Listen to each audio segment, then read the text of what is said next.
प्रतिदिन 1 अरब इत्र का उत्पादन होता है, जिससे इत्र उद्योग की वार्षिक बिक्री $40 अरब से अधिक हो जाती है। इस विशाल मांग को पूरा करने के लिए लैवेंडर फूलों की टनों कटाई की जाती है, लेकिन लैवेंडर के बागानों को एक विशिष्ट खुशबू में कैसे बदला जाता है, यह जानने के लिए हम दुनिया की इत्र राजधानी जाते हैं, जहां हम सबसे महंगे इत्र के निर्माण के बारे में जानेंगे। फ्रांस में 50% इत्र उत्पादन छोटे शहर ग्रास में होता है, जिसे 1724 से इत्र की विश्व राजधानी माना जाता है। जब बड़े इत्र ब्रांड जैसे कि चैनल एक नई खुशबू बाजार में लाना चाहते हैं, तो वे यहाँ आते हैं। एक नई सुगंध के लिए सही सामग्री का चयन करना एक कला है। यह एक प्रकार का वाइन टेस्टिंग जैसा है। लेकिन एक विशिष्ट खुशबू बनाने के लिए किन तत्वों की आवश्यकता होती है? इत्र के बुनियादी घटक सुगंधित पौधों, फलों और फूलों से प्राप्त आवश्यक तेल होते हैं, जिन्हें अल्कोहल के साथ मिलाया जाता है। इन पदार्थों में उच्च अल्कोहल सामग्री होती है। इत्र को भी परखा जाता है, जैसे जैसे यह समय के साथ विकसित और परिपक्व होता है। अतीत में इनमें बिवर ग्रंथियों और स्पर्म भेल स्राव जैसे पदार्थ होते थे, लेकिन आजकल सब कुछ थोड़ा अधिक नाजुक होता है।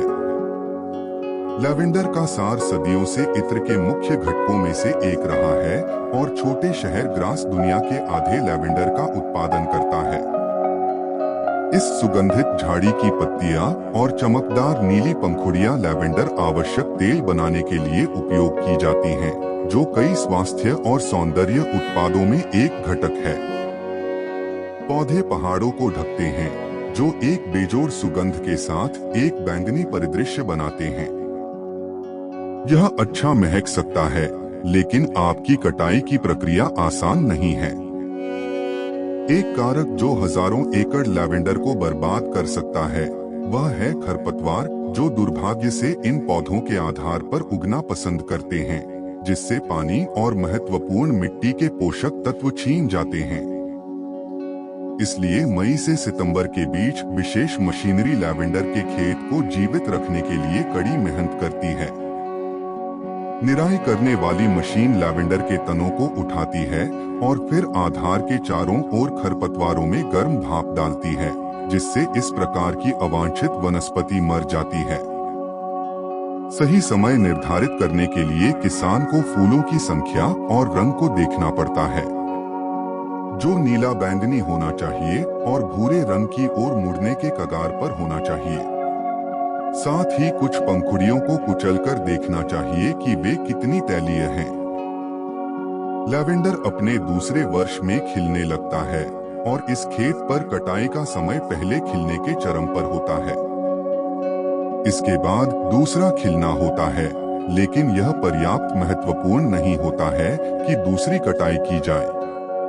समस्या यह है कि कटाई केवल 6 सप्ताह की अवधि में होती है, और फूलों को सुबह सबसे पहले काटना पड़ता है, जब वे सबसे अधिक खुले और तेल से भरे होते हैं। इसे करने का सबसे अच्छा तरीका एक विशाल कंबाइन का उपयोग करना है। इसे सरल शब्दों में समझाएं तो यह महान मशीन लैवेंडर के झाड़ियों को सीधा करती है, फिर घूर्णन ब्लेड 15 सेंटीमीटर तनों को साफ रूप से काट देते हैं। कंबाइन हार्वेस्टर को विशेष रूप से लैवेंडर को एक पेशेवर स्टाइलिस्ट की तरह काटने के लिए डिजाइन किया गया है।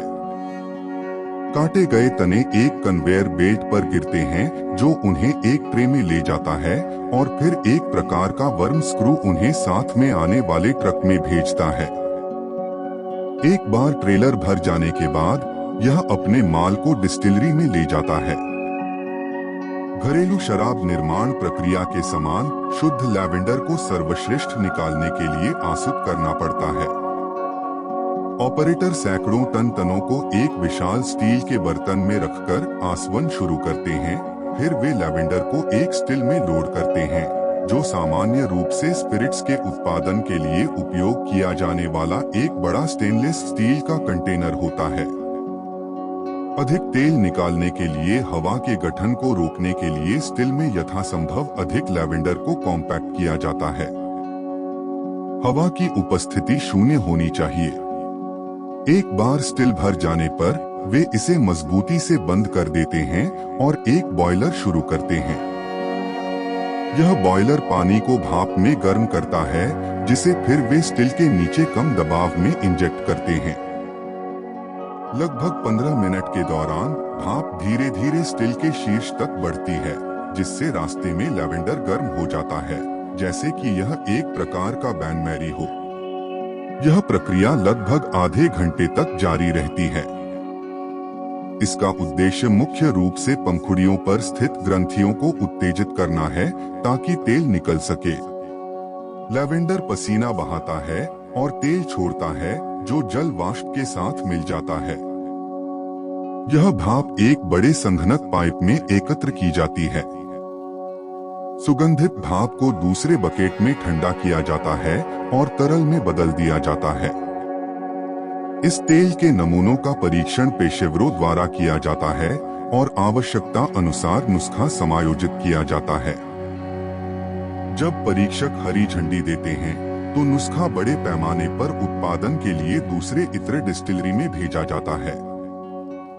डिस्टिलरी सुविधाओं का क्षेत्रफल 20,000 वर्ग मीटर से अधिक है। ये फैक्टर उत्पादन लाइनों, भराव लाइनों और 3,50,000 लीटर की क्षमता वाले मिशन टैंकों से बने होते हैं। इत्र बनाने की प्रक्रिया शुरू करने से पहले कच्चे माल की शुद्धता की जांच की जानी चाहिए, ताकि यह सुनिश्चित हो सके कि वे मिलावटी या दूषित नहीं हैं। कच्चे माल की कीमत $2,000 प्रति किलोग्राम तक हो सकती है, इसलिए निर्माता को यह सुनिश्चित करना होता है कि वे प्रामाणिक और प्रीमियम गुणवत्ता के हों। गैस क्रोमैटोग्राफी द्वारा सामग्रियों की जांच की जाती है। पदार्थ को मशीन में वाष्पीकृत किया जाता है और फिर एक तरल से होकर गुजरता है। पदार्थ के विभिन्न घटक तरल से अलग अलग गति से गुजरते हैं। मशीन उन्हें गुजरते समय पहचानती है और परिणामों को प्रिंट करती है। इत्र निर्माता तेल में मौजूद घटकों का सटीकता के साथ 1 नैनोग्राम तक निरीक्षण कर सकते हैं। विभिन्न मात्रा में आवश्यक तेलों को 1 मिलीग्राम की सटीकता वाली तराजू से तौला जाता है।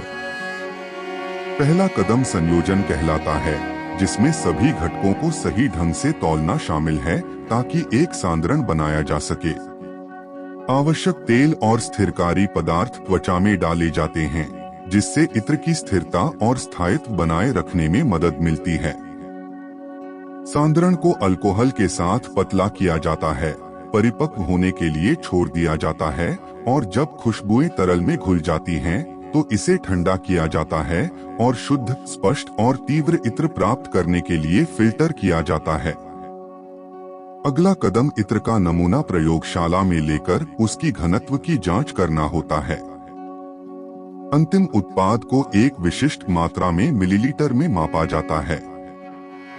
निर्माण प्रक्रिया के दौरान सब कुछ ग्राम में तौला जाता है, क्योंकि निर्माता को यह जानना होता है कि इत्र का कौन सा वजन आवश्यक मात्रा प्रदान करेगा। उत्पाद को मापा और प्रयोगशाला तराजू से तौला जाता है। पानी की मात्रा से इत्र का घनत्व मापा जा सकता है, जिससे यह सुनिश्चित होता है कि बोतलों को भरते समय सटीकता रहे। कांच के जार सिलिका रेत, सोडियम कार्बोनेट और चूना पत्थर से बनाए जाते हैं। सामग्री को मिलाया जाता है और भट्टियों में उच्च तापमान पर गर्म किया जाता है, जिससे एक चिपचिपा द्रव्यमान बनता है। गर्म कांच का द्रव्यमान सांचों में डाला जाता है, जिन्हें जार के वांछित आकार को बनाने के लिए विशेष रूप से डिजाइन किया गया है। एक बार ढलने के बाद कांच को धीरे धीरे ठंडा किया जाता है, ताकि तापमान में अचानक परिवर्तन के कारण टूटने से बचाया जा सके। कुछ इत्र ब्रांड अपने बोतलों को अतिरिक्त टेम्परिंग प्रक्रिया से गुजरने के लिए कहते हैं, जिसमें नियंत्रित ठंडा करने से उनकी प्रतिरोध क्षमता बढ़ाई जाती है। ठंडे बोतलों को काटने और पॉलिश करने की प्रक्रियाओं से गुजरना पड़ता है, ताकि किनारों और तीखे किनारों को हटा दिया जाए। फिर उन्हें इत्र निर्माता के डिजाइन के अनुसार सजाया जाता है और खुशबू से भरने के लिए भेजा जाता है। परिणामी महिला सुगंध में अविश्वसनीय रूप से 70% अल्कोहल होता है, लेकिन पुरुषों के मिश्रण में और भी अधिक होता है। पुरुषों का इत्र 95% तक अल्कोहल हो सकता है। बोतल को इत्र से भरने के बाद इसे एक स्प्रे बोतल से बंद कर दिया जाता है। अंत में उन्हें पैक, लेबल और लपेटा जाता है वितरण के लिए। यदि आपको वीडियो पसंद आया हो तो लाइक बटन पर क्लिक करें और चैनल को सब्सक्राइब करना न भूलें।